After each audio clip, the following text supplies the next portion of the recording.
hapja e kolegjit Mehmet Akif në Tiranë në 1993 do të shënonte edhe hapjen e shkollave të para private në Shqipëri. Më pas shkollat Turgoduzan në Tiranë dhe në Durrës, si dhe Hasan Rza Pasha në qytetin e Shkodrës. Në këto shkolla sot arsimon rreth 4150 nxënës të grupmoshave të ndryshme. Universiteti Epoka do të ishte hallka e fundit e këtij zinxhiri arsimor.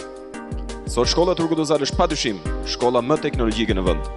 Me përdorimin masiv të tabelave elektronike, web quizeve si dhe së fundmi me klasat interaktive 3D, kemi bërë të mundur rritjen e interesit nga ana e nxënësve për orën e mësimit.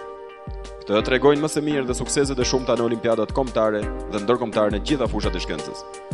Maturantët tanë sot shkollohen në universitetet më të mira ndërkombëtare në Shtetet e Bashkuara të Amerikës, Angli, Gjermani, Francë, deri në Australi.